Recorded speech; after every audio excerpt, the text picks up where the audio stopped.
This is episode 276 of the Andrew Hines Real Estate Investing Podcast.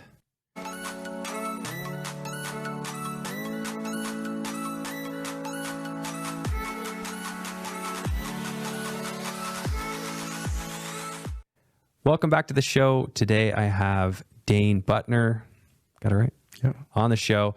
And he is talking about all the things he's doing up in Port Elgin and also in Southampton, and development, all kinds of cool projects. Dane started as a landscaper and he's gotten himself into full out land development, and every part of this interview was just fascinating, and we could have talked a lot longer, but I like to keep them concise so that I keep people's attention. And I really think you're going to get a lot out of this one. With so many people going south and, investing in the States and, talking about how Canada's not working anymore, I love hearing about these projects where they pencil out, the numbers work, and Dane's absolutely kicking ass with this one. So enjoy the episode. Let's go ahead and jump in. Number 276. Please enjoy. Hello and welcome to the Andrew Hines Real Estate Investing Podcast. I have Dane Buttenaar. Buttenaar? Yeah. Oh, on the show. Drove all the way down from Southampton? Correct. Yep. All right. So, Dane, I know you've been on 30 Minutes to Wealth. That's where we met. And I don't know your story, but I know you're up to some interesting stuff. So could you just give me high level what you're into right now from a real estate investing standpoint, and we'll go from there? Yeah, for sure. So we started in single family duplex conversions. And then over the years, we've slowly got into infill developments. Now we build all of our multis in-house, kind of scale the construction company. And then now we're into land development as well. Scaled pretty quick to try and basically keep up with the demand in our area growing. And then had to kind of pivot to purpose build ourselves instead of buying the market, because that's when the house prices shot up and the numbers didn't work. So we kind of took it in our own hands. And so you started your own construction company? Yeah, we started that. I started in landscaping, and then I worked for a developer. So to keep my guys busy, I did 1 or 2 homes a year on this, like in the winter. And then it's kind of turned into like the full-time gig now. So, and what areas are you building in? Just Port and South right now. So Port Elgin and Southampton. It's right on Lake Huron. It's a nice little mix. We have like some Airbnb, and then we also have a lot of purpose built because there's a power plant nearby. Yeah. So that's a big driver. Yeah. Where's the power plant? It's in Tiverton. So 15 minutes from Port Elgin.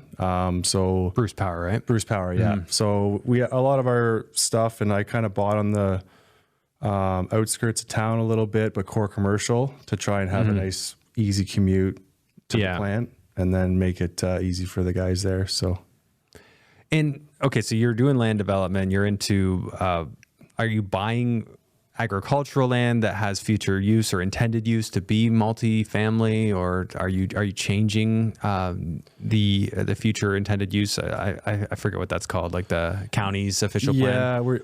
Yeah, we haven't done. So yeah, we've changed some of our stuff. It changed the official plan. My smaller infill stuff, we did severances and zoning changes. Yeah. But just the amount of time it was taking me to do these small, it doesn't make sense. 6plexes, it took a year. Yeah. We did an 8plex, took a year to get the zoning. So that's when I stumbled on a piece of dirt that was, it's planned development. So we've been 4 years now and we're almost at draft plan approval. Okay. And that's going to get us almost 700 units in Southampton. 700? What kind of units? It's a mix of, we had single family, there's 87 single families, which we're going to do triplexes now. There's 78 duplexes, semis, and then 108 townhomes, a couple 58 unit buildings, and then we have 7 12plexes. So is that not just sort of not even existent up there? They don't really have apartment buildings up there. They've just started like the last 2 years, but there's definitely still a big need. And I think with the way the market is, you can't just buy a house anymore. Yeah. So there's still a lot of demand for rentals, which is nice. Yeah. What's the intended exit here? Are you intending to just refinance it and keep it? Are you intending to sell it? So yeah, once it's hard to say, we'll probably retain some of it. we're doing now, we're trying to build for some investors as well. Like forward sales or Yeah, not just even that. You're just like purpose built. Like we've been approached by a few gentlemen where we can build them, 10 triplexes and they could pin it all up so they can CMHC it. Yeah. So it'd be like a 30 unit Right. kind of property. And then, but they can have the ability to sell it off as one at a time. So yeah, we're just kind of still kind of toying with some ideas, but we definitely want to build out lots of it ourselves and kind of feed our construction company through the process. That makes sense. How did you get into this? Like what's the time frame from when you started investing to now? So I've been doing this for 10 years. But like I said, when I started, it wasn't like, it's like, oh, I'll get one home a year to keep my landscape guys busy in the winter. It wasn't never a thing I was always interested in real estate. But I think my first like burr that I did, and you pull out all the money and you're like, holy smokes, there's something here. And then the next like level of that was my first eightplex that I built. And then again, we built for peanuts compared to what it was appraised at. And then I pulled all the money out and then it was like, why am I not doing this more full time than the landscaping? And then that's when we kind of scaled down the landscaping and scaled up our construction company. Okay. So. And how hard is it to get approved for like an eightplex there? Like was the land zoned appropriately for that, or you had to change the zoning? We had to change that. So that was an infill that we did. I bought like a double lot and severed it. But it was a spot rezone. Yeah. And they were okay with that? Yeah. They're really, the town's been really great to deal with for purpose built multi there. Just because before we had there was none of it. So I've kind of started a little something there. And now obviously there's a couple of big companies in town that have the apartment buildings, but they haven't done too much. So there's kind of a lot of other smaller investors coming in now. Yeah. It's nice to see. Is this Southampton or Port Elgin? More Port Elgin. Southampton's still like a little, I guess, ritzier than Port Elgin in my opinion. That's more your Airbnb stuff. That's where we have our motel. And then we have a motel there too, huh? Yeah, it's called the Beach Motel. So we fixed up a 17 unit motel. And then we have one down the road from it that we're currently actually fixing it up as well to do we're doing weekly rentals this time around. Yeah. And like remote check-in. So kind of like a glorified like resort style, I guess, if you will. We're going to do like a nice amenity space because I have the landscaping background. So just kind of make it like a spot you can stay for 5 days, 5 to 7 days. Yeah, like they have lots of stuff they can do on site. Yeah. Yeah, we have like ping pong tables, shuffleboard, some saunas, stuff like that. So... Okay, so you've been doing this for 10 years. Like, what'd you go to school for, or did you? Like, what's the story before that? I went to school at McMaster just for kinesiology. I was going to be a gym teacher, actually. Got into Western, but then my landscape company was taking off, and then I started seeing the growth in Port Elgin. Like, I really there was only 2 landscape companies, and then now there's like 20. Yeah. And then I saw a real need I did my first triplex, and then you see how like it was easy to rent out. Yeah. There's no other guys doing this. So it was kind of a perfect storm to So the landscape company was sort of paying your active needs, and then you're just focusing on building your wealth at that point. Exactly. Yeah. Is that where you're still at? The landscape company still operates? It still operates. We do a lot of our own. It's nice. We do a lot of our own stuff. We still have clients, but we take on maybe 10, 20 clients a year, but they're larger scale jobs. So it is nice to have that revenue stream, and that's where we're trying to add another one with, we build a lot of our purpose built with ICF. So it's all energy efficient. We're trying to hit the modeling. So we're trying to start like an ICF kind of company to do our own foundations. There's a quad deck system that we just use on our 12plex. So it's like a foam and then you pour on top. Oh yeah. It's nice. So it's all like fire, sound separated. You can screw your drywall right to it. You're not doing the resilient double 5/8 everywhere. So is any of this lowering costs? Because my understanding of ICF is it ends up being the same or maybe a bit more. It's honestly, I ran the numbers, and it's honestly very comparable when you factor in all the insulating, drywall work, and then just the product to me isn't great. There's always going to be still, some corners that are cut potentially on some of the insulation, like you're going to have like voids and holes and stuff. Whereas this is just like way better, more efficient product. Yeah. So does this work for like the MLI select angle a little bit? Yeah. So we just, on our 12plex, we did like the energy audit, and then we did put a solar on the roof. So we did all the in-floor heat, and we converted those to electric boilers and the electric heat pumps. So we're at, we can 50-year AM it, and then get the 95% loan to value. Yeah, that's crazy, man. Yeah. So, and are you able to put deals together up there that are like significant cash flow if you're doing that? If you're going to the MLI Select program, like what are you able to do? Give me an example. Yeah. So I guess the example would be the good one is the 12 unit one that we did. So I severed a piece off, and it got as built appraisal was like 5.7 based on the rents. And it's costing like 3.5 to build. Okay. And then we're obviously going to be pulling a lot of that out once we get the 3.5 to build 12. Yeah. My mental math isn't super strong right now. So, and that's with, we did some upgrades too with the solar, and that kind of stuff. So you're $290 a unit to build. Yeah. And you're doing probably cheaper than anybody else could build it. Yeah. Like, that's like pretty bare bone cost. So, obviously if we start doing more of those for other people, we can have a bit of a fee in for our construction company. Yeah. But yeah, that's everything all in. So where do you guys, build? Like what's your area? Just mainly Port and South right now. So you're not going to go outside of that? I would entertain it. But right now it's very, like our projects are all around the corner. So it's just easy to check out all the guys. Be easier. Yeah. You want to build some stuff in Tobermory for me? Yeah, sure. I'd go that far. So we got a resort. It's 9 acres on the water. Okay, nice. And we're zone C3. So according to the zoning, we can do something like 40 cottages on this, which we're not going to do anywhere near that. We're looking at like 16 nice. To add on, and then amenities and all of that. So we want to put something together, and you might actually be able to talk to us for our amenities on our camp too, because we want to do something really cool there.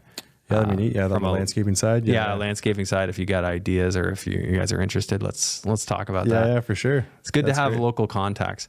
And to your point about like landscaping and like where you were, there was only like 2. I feel like all that stuff is needed in Tobermory. Like it's so underserved for landscapers, for property managers. Like it just doesn't have them. Like all these people like swarm to the area, and there's just not a lot of people like doing the work. Yeah, and that's where we pivoted for our own construction company, because I was trying to sub stuff and try and just project manage it, but then you just don't get reliable trades. It's very, like you said, it's difficult. Guys are just throwing numbers wildly at stuff because they're too busy. Yeah. A lot of people, they do the F-off pricing, right? Like they don't really want it. Like here's a number that you'll probably go away for, but if you don't go away, then they're really happy to take the business. Exactly. Yeah. That's a classic. Yeah. We've seen a lot of the same. We were actually, we're still exploring the opportunity to create our own management company up there, because we manage our own camp, which is hugely, high need for labor. But for our cottage resort, we don't share those employee resources. So we were thinking about like, hey, if we're going to continue to have trouble finding managers and cleaners, maybe it's time we just start our own company. Yeah. And then we could just offer the service to a few other people and sort of cover our extra costs for these salaries. Yeah, that's definitely a smart way to do it for sure. Yeah. Like what prompted you to start the landscaping company?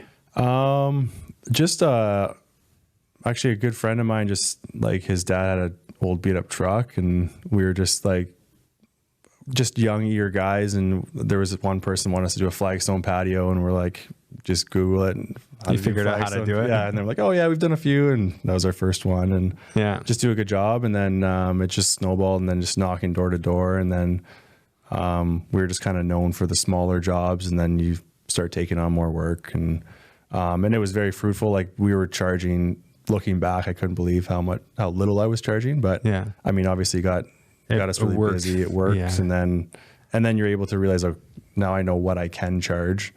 That's the hardest thing, knowing every contractor goes through that. They don't really realize what you can charge. Exactly. But no, it was good. And like you said, it was definitely the vehicle that got me into real estate. It was a high cash flow business. And then it was able to... Super seasonal though.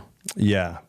And that's why I had to we tried to get into snow removal, and up there, it would, as you know, where the winters are pretty harsh where I am. So there's a lot of snow. And it was, you couldn't keep up with it?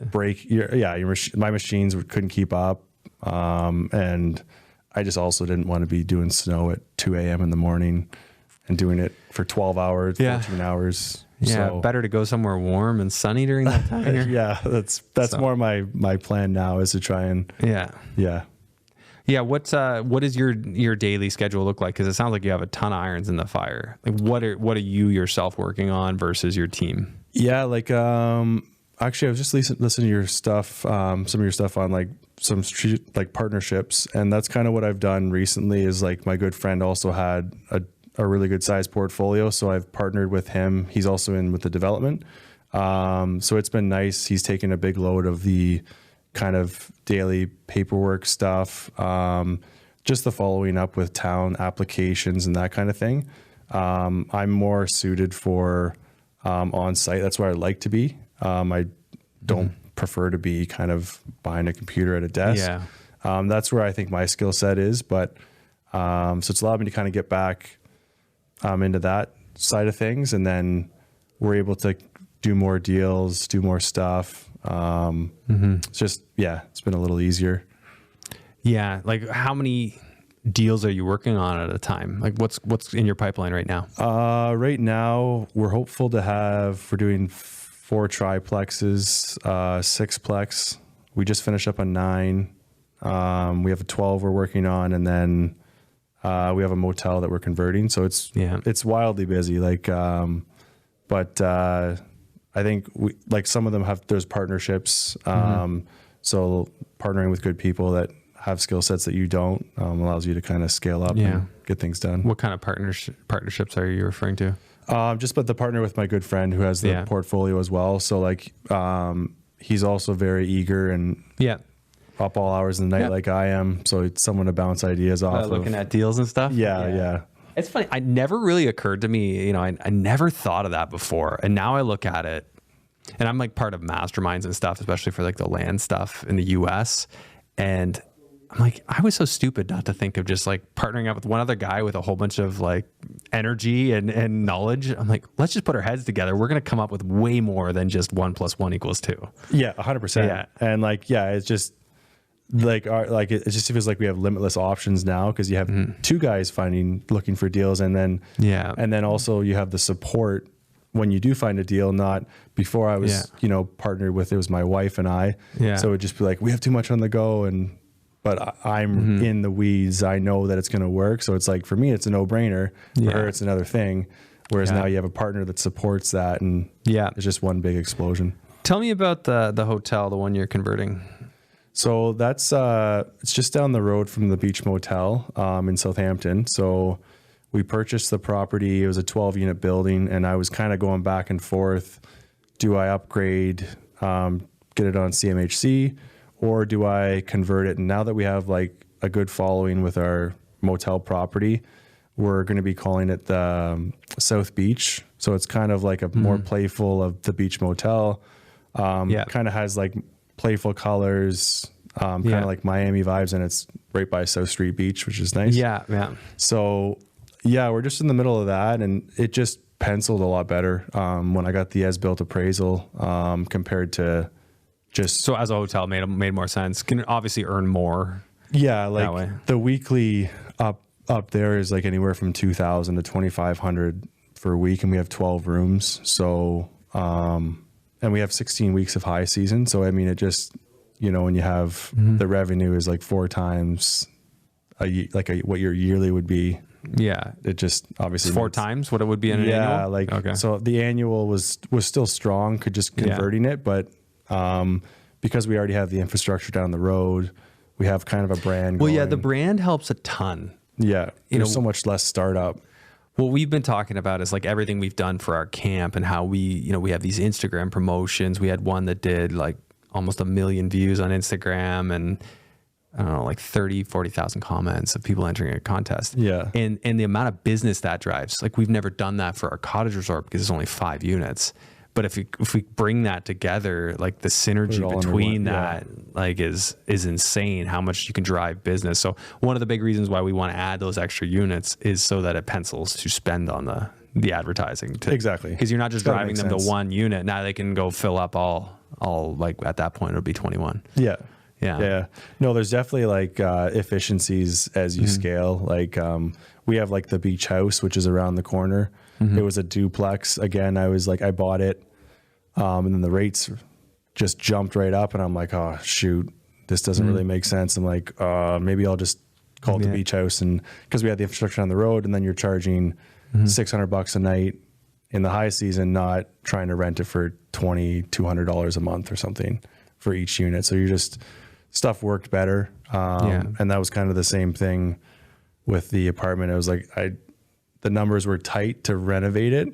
I needed to renovate it. That was my whole goal when I bought it, like to redevelop the property. But just with the efficiencies, it just made sense to do it as like an Airbnb type thing. Yeah. So are you changing the zoning? Are you officially changing it to be a hotel? The zoning was already in place. So the zoning allowed multifamily or hotel? Yeah. Okay. So it was actually zoned. The owner that I bought it off of wanted to zone it to an apartment building. But because there was still some units that were nightly, it was allowed to stay the same. It's only if I expanded the building, I'd have to build apartment. Oh, okay. So I'm just literally, it's core slab construction. So it's all concrete cinder block. So it's a really good bones. There's 600 amps there at the. How many stories? Just one? Just 2 stories. 2 stories. Okay. But does it have like the outdoor balcony? Like classic outdoor balcony. Yeah. So you walk around on the outside to get into your unit. Oh, yeah, that's perfect. So it's like designed like a hotel. Yeah, exactly. And we were gonna do a pool, but then liability. I was like, I'll do it shuffleboard court and. Shuffleboard's smart. Yeah. Interesting about the pool though, because like pool is a big attractor, right? Yeah, I'm still like open to it. We're still in like we're just gutting the place now. So, but like we have to get it engineered for the town and all that. And I was like, permits, engineering. Do I drop like a container pool? Yeah, something like that. Container pool. That's what we're thinking. Yeah. On all our sites. Because I mean, the cost wise is going to end up being cheaper and they look really cool. So is that just like a rate, like above grade? You just kind of plunk it down? Yeah.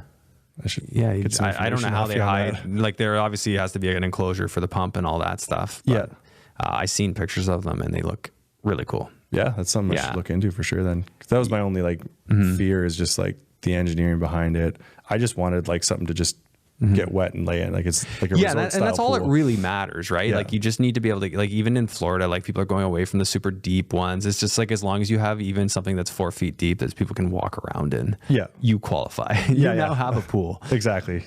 So that's what we want to do with our different sites. Is we just want to have everything right there, especially because we have the land, we have the ability to do it. And the one we're not on the lake, the other one we're on the lake, but it's not like the best beach ever. Like it's good for kayaking, but it's not like a lay in the sand kind of beach. There is no sand right now. Okay. So yeah, you got to have the amenities then. To keep that. Yeah, exactly. So that's all in the plan for going forward. But so looking at this hotel, what did you guys pay for it? Which one? The one you're converting now. We paid, was it 1.7? We paid for it. And how many units are there? It's 12 units. Okay. So you're like 130, 140 a unit, something like that. And so you're 1.7 for that. And then what are you looking at after renovation, so like all in? Yeah. So the like the as-built appraisal or the what's your cost going to be like all in after you're done renovating? And I'm probably going to be, I'd say at least $1 million on top of the 1.7. Yeah, I would say. I mean, I have designers working on it and they had a really tight budget to 800. And then I was like, it's going to be $1 million. Yeah. So I'd factor. Yeah. I was, 20% more. Yeah. It's a good idea rather than hope for the best. Yeah.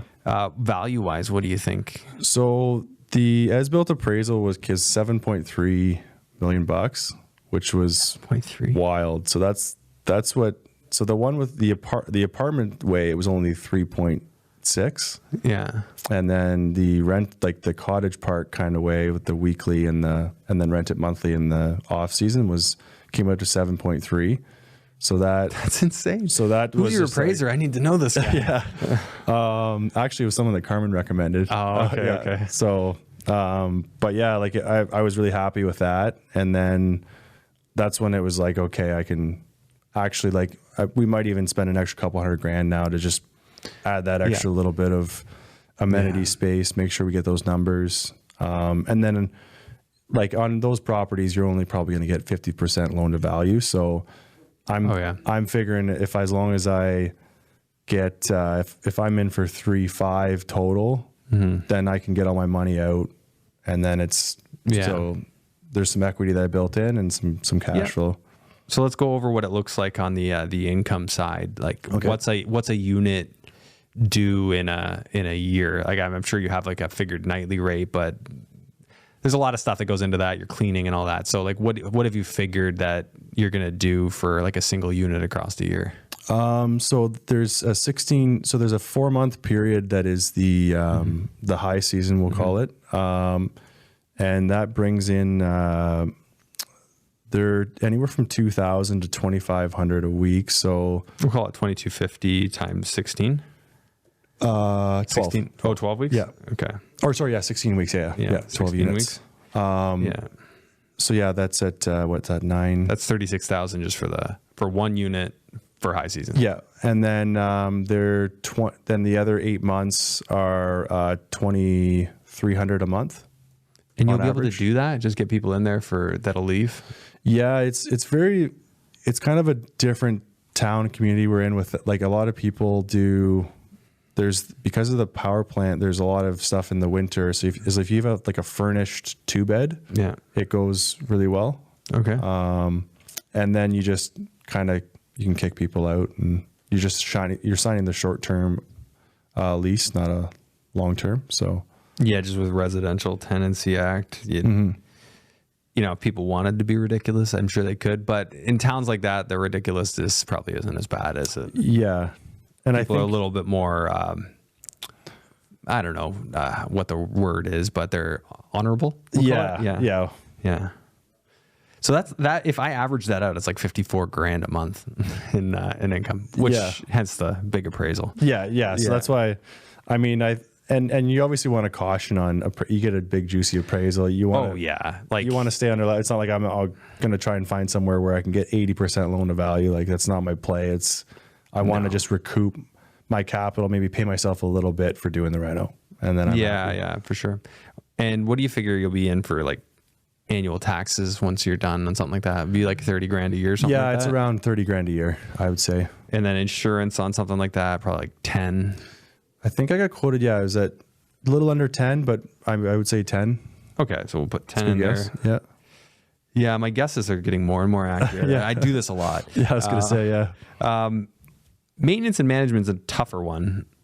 Because are you doing internal management? Yeah, so we're doing internal, there is some sharing of our manager that currently manages the beach. But I would say $40,000, $50,000 for management. Okay. Yep.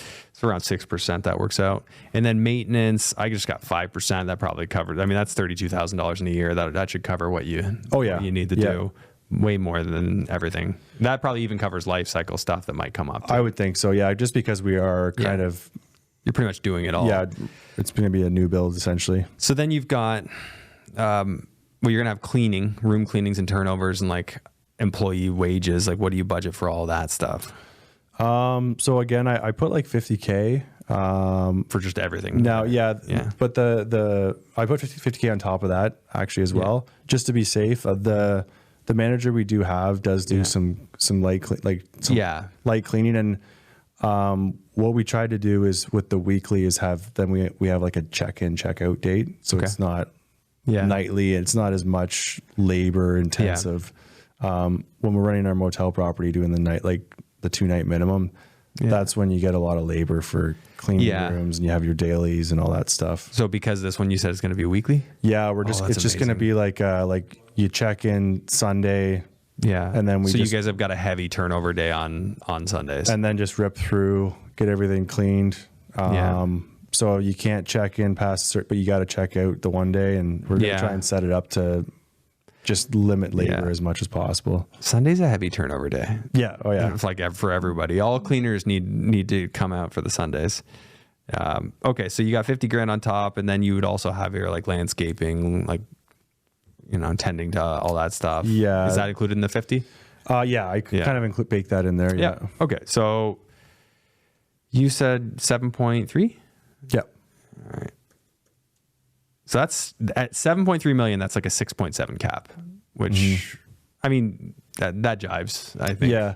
I think I might've been a little low on some of the rent, but yeah. You think it's better than that? I think she did it at a 7, if I can recall, 7 or 7.5. So we might have missed a bit there, but yeah. The cap rate wise? Yeah. Like, I mean, our expenses might have been a bit high, or the rent might be a touch low here, but okay. So we're in the ballpark. And then, if you went, like you said, 50%, what's that going to work out to be?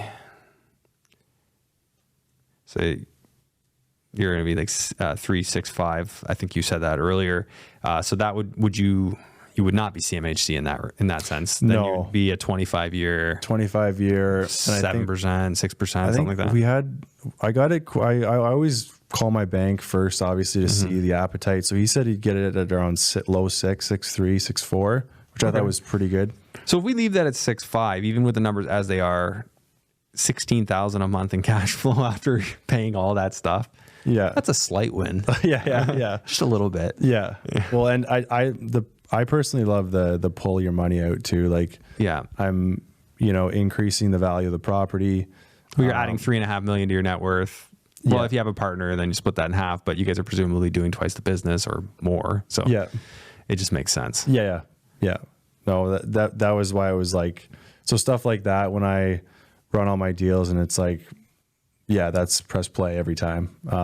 So that's where it's, now that I've started getting into the construction, it's hard to not pull the trigger on some stuff because because we're able to build at such low pricing. And then once we get the land, that's where it made me kind of think, wow, like there's also like another kind of division where I can get up to, which is like the land development play is insane too. Like, the land development play seems like it has more baked in risk though, because you could go and spend hundreds of thousands of dollars and they don't give you the appropriate yes that you were looking for. Right. There's a lot of due diligence to, like you said, cover your bacon. But I think as long as you buy it at a really good price, and you at least have some sort of, like, you got a plan A, plan B, plan C. Because anytime, like we bought, it was 60 acres. So, I mean, anytime you buy something like that, like you're going to be able to get some value. So when you bought that, what was the conversation like with the municipality? And were you conditional on the purchase when you had that conversation? Yeah. So it was 6-month due diligence period. And then, we had like 4 or 5 conversations with, the town. We've talked to Bruce Power as well. And then, we had the engineering firm kind of come out. We did some like preliminary studies, spent a bit of money. Yeah. Like some core sampling. Just to make sure. There was 2 developments around in the vicinity. We talked to those developers, what were some snags they came up on. And, it's gone fairly smooth. I mean, it is developing land, so it does take time. So you have to really overestimate the amount of interest you are going to pay. We got a vendor take back, so that was great. Were you negotiating directly with the seller? Yeah. So I knew the seller quite well. We had talked for years and years. Being a landscaper, that helps. Yeah. And just local, like, local. It's small town boy. local. Yeah. Everybody knows each other up there. Yeah. Like I could probably name off some people that you would know. Yeah, exactly. So that was a win. I mean, I'd been talking to him for I think it was almost 3 years. And then he's like, all right, you need to give me an offer because someone else came in. Someone else came in higher than me, but he's like, I'm selling to a local guy, not some person. And it's like, okay, so I got to good deal on it. Good VTB. We're letting them stay on the property. So they stayed on as an owner? Yeah. They're staying, and we're going to pay the VTB out once we get site plan approval. We'll get it on a mortgage. Right. And what's that VTB look like? Is it interest only? Yeah, just interest only right now. And we got it to at 5%, which I thought was pretty good back in the day. So was it full for the whole thing?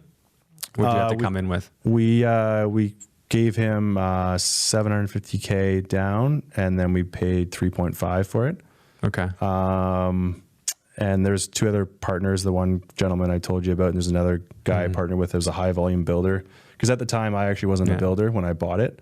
I was just thinking, as an investor, I can partner with a guy that can build them for me. And then I've since started building quite a bit. So we'll probably collaborate on it to just be able to scale and build as many as possible. You're not Terrion licensed, are you? No, he is though. Yeah. But you don't need it for any of the investment stuff, right? No.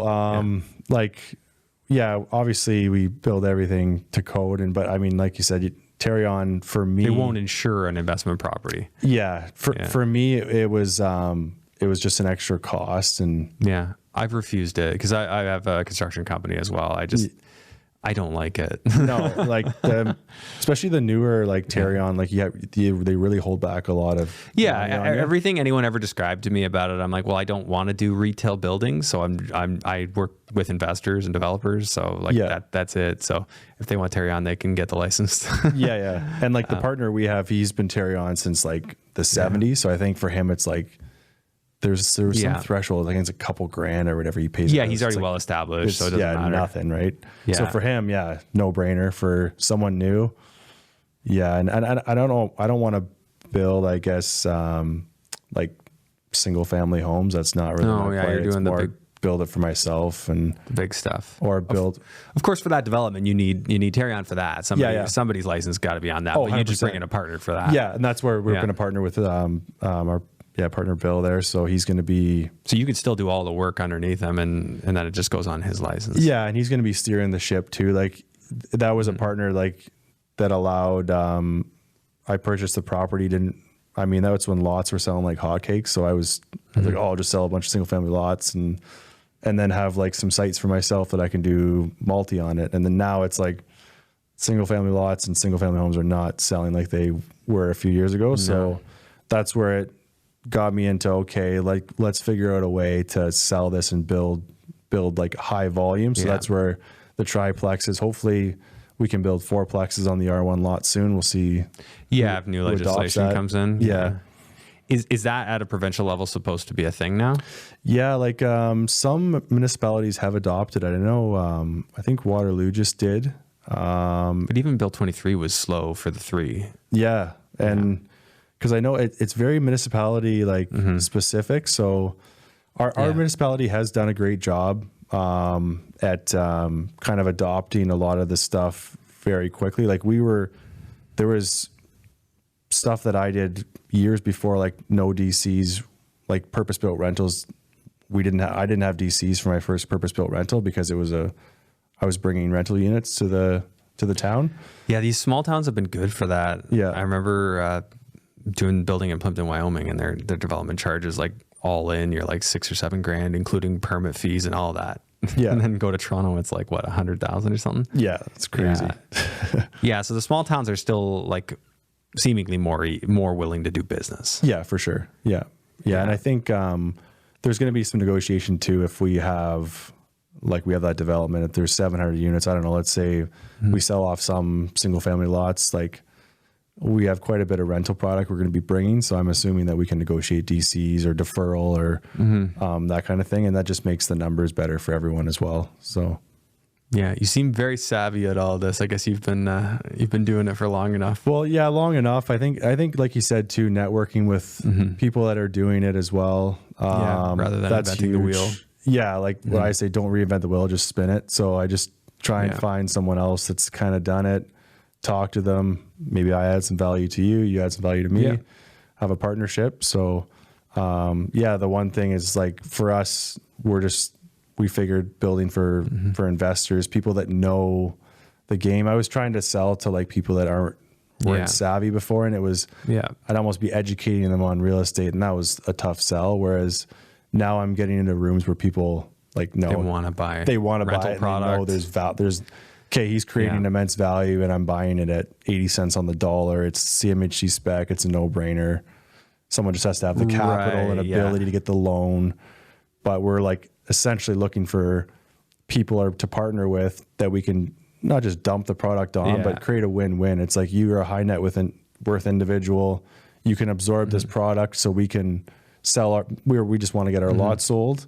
We want to make a bit of money on the build, obviously, for our time, but we're not trying to fleece anyone. It's a partnership, right? You buy 5 of me a year. Yeah. Great. I know I sell 5 lots. Yeah. And you have enough like lots that you can find that work for this? Yeah. And they profitably work. Like you can pencil this out and the ones that you're putting together make sense and they'll work. Yeah. Like the triplexes range from, we have like 4 different models. They're anywhere from like on a 6 cap, they pencil out at like 1.1 to 1.3, but with land and build costs, we're at about 850, 900.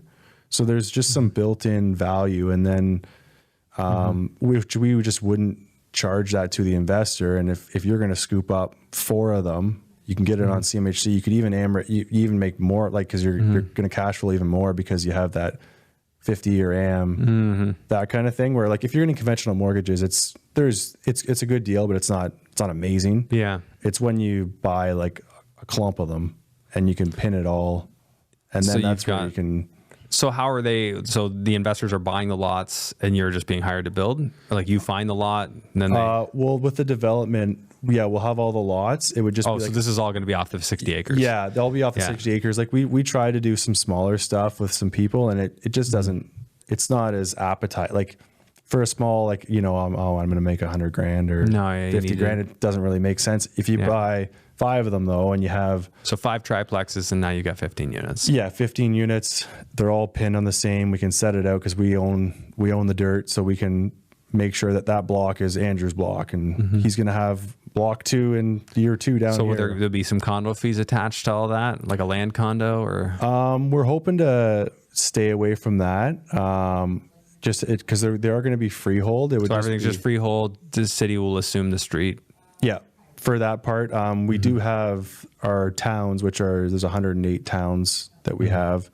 Those ones will probably be like, that's where we're going to do do those ourselves or build them out, stabilize them, and then try and sell them off as one group. Yeah. But I think the triplexes lend nice because you can kind of like pick and choose. And I think as long as we have a plan in place with the interest, like there was someone that approached me that wanted to buy them all. And then, how serious are they? What price do they want? Like, obviously the more we hold out, the higher we're going to get for pricing. But it is nice knowing that site plan approved land, like just from my preliminary conversations, is clearly like very valuable because of the time it does take to get everything approved. Like, it's just as long as you can make the numbers make sense for a new construction. So you're $900,000 on something that's worth, you think, 1.1 ish. Yeah. And what is that bringing in total rents? Like you're gonna have 3 units. Yeah. So in my 3-bed units right now they rent from $2,500 to $3,000. So there's going to be a 3-bedroom unit in it, and then how many is it? A 3, a 2, and a 1? So there's 2 3-bed units. It kind of does it's kind of a raised 2-story. It's slab on grade with the garage. So $5,000 for the 2. Yeah. And then what's the other unit doing? $2,000. $2,000. So you're at $7,000 on 900 in. Yeah, I mean that's a better number. That's almost getting 1% rule on new construction. Yeah. So will that cash flow with the 50-year AM? So the 50, it does really well with the 50-year AM. The regular mortgage, it's like what about like a 40-year CMHC when you still get the good rate? Yeah, It's still cash flow as well. And that's where if you kind of pin it together with a few of them, that's where it starts making a lot of sense. Yeah. How far out of these?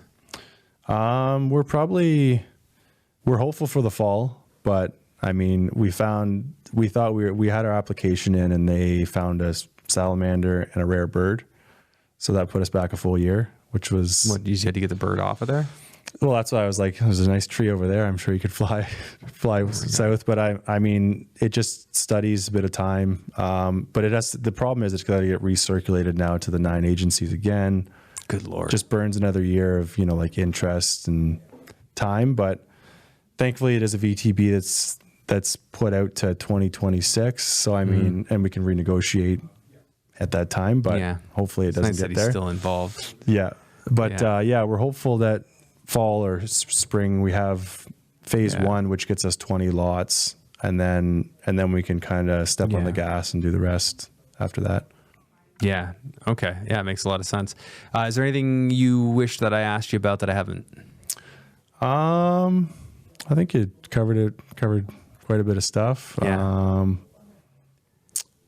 Yeah, it's a cool talk. I mean, I like the area. There's lots we could talk about. Obviously, we've gone through a bunch of that, so it's not every day somebody's developing up in that area, and I already know it fairly well. So, I think it's definitely like it's got a good mix of Airbnb, retirement, Bruce Power, the big income driver. Yeah, it's bringing in a lot of people to work there. Yeah, and I think there was an announcement. They're trying to expand doing Bruce C, so there's going to be another nuclear reactor being built there. That's being vetted right now. A lot of studies going on, a lot of money from the federal government to vet everything. But that's like a $50 billion project. So would be wild for the town as well. So I think we're kind of at a good time with the development. We're hopeful that we can, say we build it out in 5 years. Hopefully they're starting to build in 5 years. So yeah, then you'll really be laughing. Yeah, exactly. So okay, very cool. All right, Dane, where do people find you and learn more?